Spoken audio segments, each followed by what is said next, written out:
Alright y'all, we are back 1 year later. This is kind of what we're working with after the winter time. Didn't really sit out here, but you can see the command strips held up pretty well over the winter time. I took one half down because a couple months ago we had a really bad windstorm and I was not trying to play with Mother Nature, but this has not moved. My curtain rod, tension rod that I got at Big Lots has not moved. These curtains have not come down. I would say that is pretty much a success for 1 year. Corner's looking a little dismal, looking a little gross. So we're gonna start with some cleanup, do some vacuuming, get some sweeping going, and we'll be good to go.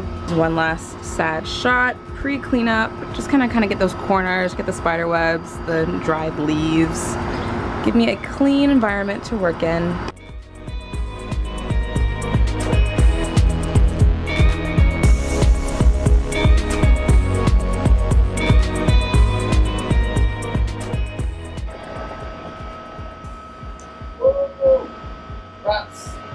Alright y'all, so that is the white paint from last year, and I'm just gonna take some gold spray paint and spraying it. Alright, looking pretty good. Don't really care about those patches right there because it's gonna be covered up anyway. So legit though, like these chairs are like my pride and joy. These are the same chairs that I had last year. I just spray painted them gold. I absolutely love how the gold came out. It's like an old gold. If you can remember the original cushions, I went to Joann Fabric and simply bought some new fabric. I'm dying for these palm leaves. So tropical, so cute. And then I just got a outdoor piece of fabric in tan. So to actually cover the chairs themselves, I went to Joann Fabric, like I said, bought enough yards, actually took the cushion with me to measure out how much I would need, and then I bought 2 packs of these super cute gold quilters safety pins and wrapped it like a gift. It's not exactly the most like uniform thing looking, but it's a DIY, so it's gonna look like this. All the pins are on the back and on the side, so you can't really see them when it's actually on the chair itself.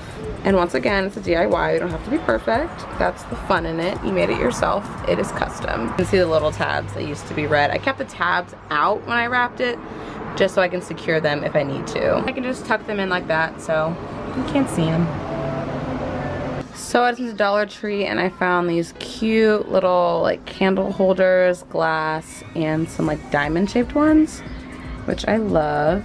It just says tea light holder. Also picked up this really pretty mercury glass candle holder from Family Dollar. Everything else is from Dollar Tree. From Dollar Tree I got this really cute like surfboard shaped plate. This pineapple, oh my goodness. I got this pineapple from Family Dollar. I bought 3 of them. I'm obsessed. So if you saw my first DIY patio makeover video, I had just these silver pails. I actually never ended up filling them up with anything last year, but this year I went to, oh my gosh, excuse that truck. So I found these little hanging planters at IKEA. Just a little simple pot, and it hangs down the side, which I really loved. These are the planters, empty. I saw them again this year at Dollar Tree, so I'm sure that you can find them at yours. So I just plopped those 2 together in there just like that to give my outdoor some greenery that never dies. So I'm just like all for symmetry. That is just like my thing. So I have my 2 identical planters and plants inside of them. I wish y'all could see these birds. They are having like a serious birdie party and they are so loud. Hey guys, I'm trying to film a video for my subscribers. They're like, we don't care.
seriously, hot sauce. She's cute.